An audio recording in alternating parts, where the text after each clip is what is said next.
Guys, ngayon ang lakas ng ulan. Hindi ko na kaya. Yan sila, natatakot na sila, mama. Na sila. Kasi takot na ako. Alam mo kung gano'ng kalakas ulan. Nakakatakot, gago. Sige, babay. Sa sunod na lang ako magbibidyo. Sige. Guys,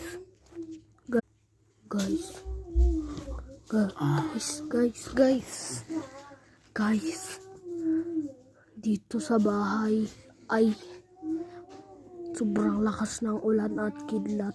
Kaya sa sunod na lang, di pa ako nakakapag-video. Kaya magbibidyo na ako.